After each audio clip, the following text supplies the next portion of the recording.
Heydər Rızaoğlu Əliyevin 1953-cü il mayın 10-da Naxçıvan şəhərində anadan olub. 1993-cü il oktyabr 3-də Ülkə Səsverməsi nəticəsində Azərbaycan Respublikasına müraciət etdi. Onun sayəsində ölkə xalqla azad olub. Bu günkü inkişaf etməkdə olan Azərbaycan yarandı.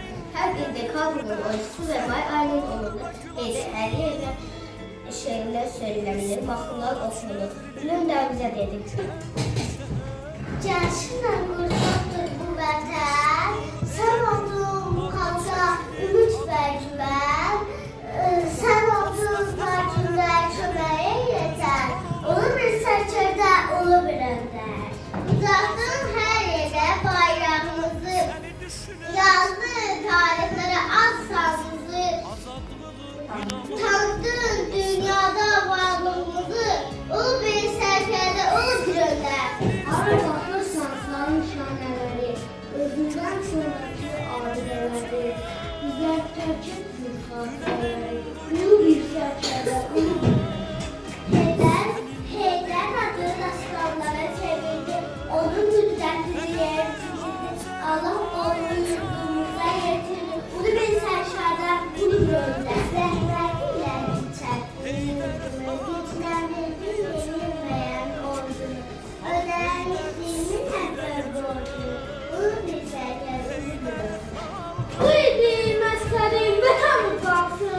Oğullar içmələri dallasın, anaların gözünü sevin dalasın, ulu bir sərkərdə, ulu bir öndər. Əlimdən gələni xalqını etdi, ah kimi çıxarıb dünyada getdi, qoymadı da senin yolumuz bitdi, ulu bir sərkərdə, ulu bir öndər. Özündən sonra bir davamlı qoydu, onun da yolu Heydər yoludur. Haqqı qovsa da halkı düşünər, ulu bir sərkərdə, ulu bir öndər. Azərbaycan alımını, Azərbaycan xalqına, dünyaya tanıtıran Heydər atamız oldu. Sinirdə sözdə yansa, dilimdə sözdə yansa, qarşımda kimdə yansa, yaşayın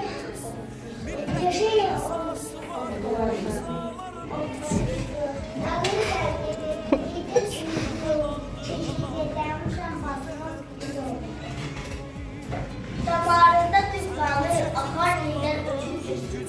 Kınasında atar üstüne ölçüdür. Heydər'in yetişməsini sözlərdir. Vətən müharibəsi bütün xalqın, hər bir vətəndaşın öz şərəf və namusunu qorumaq üçün aparılan müharibədir. Başqasının üstünə hörmət etmək, ondan faydalı yüzü götürmək qabiliyyəti həm qanımlar. Dövlət xalq üçün, xalq dövlət üçün, yox dövlət xalq üçün olmalı. Azadın hər bir xalqın sərhədidir.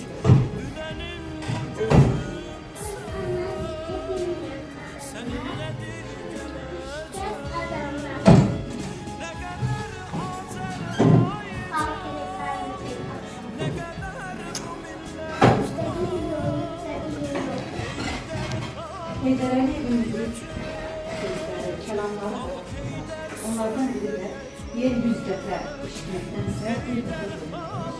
Yəni Heydər Əliyevin sonra Thank you.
şaşkı oynamaq, tam dərnəyində iştirak etmək, ayrı-ayrı dərnəklərdə iştirak etmək, bunlar hamısı piyonərlərlə olur. Mən sizə danışacağım. Bunu indiyə qədər heç kəsə danışmamışam və heç kəs bilmir. Bir mənim rəhmətli anamdan sağlayım. Nəzərimdə də ola verir.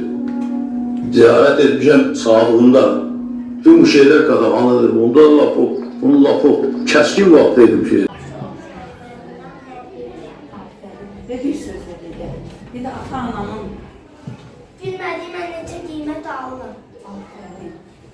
Ve o başka hansı dərnəklərə gedirdi? Anneleri daviniyor. Aferin. Aferin. Ve onun sevdiği bayram hansı bayramıydı? Ve bir dənə də o əvvəlindən bir dənə də söz aklımızın işlətdi. Həmin aklımızın müzik demiş. Yüzü tekrar da görünədiymiş. Müstəqillik. Müstəqillik yolu özü qədər çətin yol. Yani müstəqilliyi əldə etmək çətindir. Onu qoruyub saxlamaq ondan da çətindir. Gəlin indi sonuna da qulaq asaq. Tamamdır.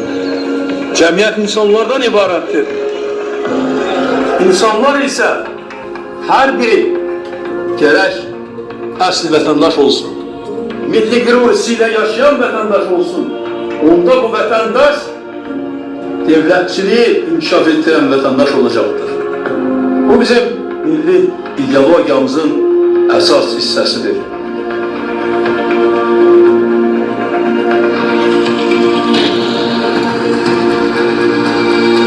Bugün bir şeye kederlenirim ki atam bu günü görebildi. Ancak bilirəm ki onun ruhu şaddır.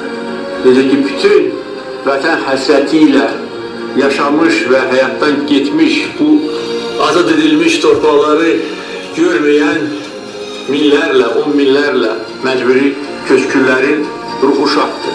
Şəhərlərimizin ruhu şaddır. Biz şəhərlərimizin qanını yerdə qoymadıq və əcdadlarımızın ruhunu şad elədik. Azərbaycanlıların ürəkləri gərək daimi Azərbaycanın ürəyinə vursun. Nəbzi hər bir kəsin gərək Azərbaycanın nəbzi ilə vursun. Öz ana vətəni haqqında düşünsün. Azərbaycanlıların müstəqil devləti var. Azərbaycan Respublikası. Azərbaycanlılar üçün bir ana vətən var. Bu müqəddəs Azərbaycan torpağıdır. Demək, harada olursan ol, harada yaşayırsan yaşa. Amma Azərbaycan haqqında düşünməlisən. Azərbaycanın müstəqilliyi haqqında düşünməlisən. Azərbaycanın ərazi bütövlüyü haqqında düşünməlisən. Azərbaycan xalqının bugünü gələcəyi haqqında düşünməlisən. Hər bir insan üçün onun milli mənsubiyyəti, onun qürur mənbəyidir. Mən həmişə fəxr etmişəm. Bugün də fəxr edirəm ki, mən Azərbaycanlıyam.